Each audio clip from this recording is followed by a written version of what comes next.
Well, thanks for visiting us this morning at KTALnews.com. I'm meteorologist Josh Marces, and this is your Monday morning forecast update. And a few scattered storms to close out the weekend. We will carry that pattern into today. So another hot and humid day, but we may get some rain relief to at least a few areas this afternoon. Otherwise, we are looking at the hot and humid conditions throughout the week. Pretty good bet that we'll see the heat advisories around at least through the 4th of July. Dry through the 4th, but we do have some rain coming in and maybe some heat relief over the weekend. And of course, watching Hurricane Beryle, which is out in the Atlantic Ocean, could be moving into the Gulf later this week. So I'll give you an update on that in just a moment here. You'll start out in the 70s this morning, of course, with the rain yesterday. The humidity is extremely high out there, so temperatures low to mid 90s this afternoon. Not the hottest day that we have seen over the past few weeks, but the humidity remains stifling. So we do have that heat advisory in effect for just about all areas, not in effect for quite a few areas in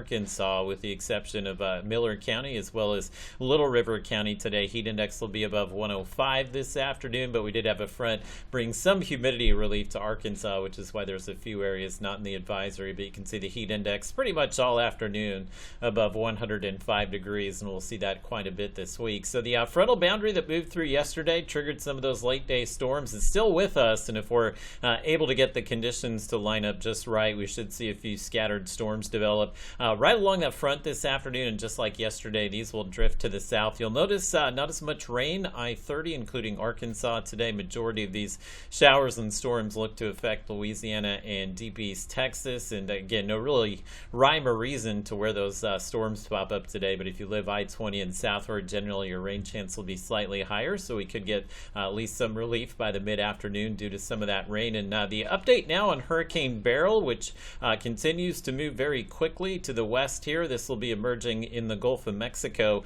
likely around the 4th of July. So we'll go ahead and play this forward. Again, the big cone here outlined in white, that's the National Hurricane Center's official forecast track as of right now. And some of the spaghetti models there, again, each one of those other lines kind of indicates what one of the other forecast models are showing the center of this thing moving. So over the Yucatan right now, we'll anticipate high pressure, keeping that storm away from the Arctic, but there's no guarantee that this may not, again, move to the north at some point once we get closer to the weekend. We do have a front coming through this weekend. I think in all likelihood would sweep this away from us, but we will be paying close attention. Obviously, we could see some changes to the overall track as we continue through the week here. And of course, we're watching 4th of July forecast, likely going to be dry with those evening temperatures in the 80s and low 90s, especially between 8 and 10 p.m. when a lot of those fireworks will be ongoing. And there's a look at your 7-day forecast. Shows the dry conditions through the middle of the week here, but we do have a front likely to move in over the weekend, so we could get at least some heat relief, maybe a drop in the humidity as well, and some scattered storm chances both next Saturday and Sunday.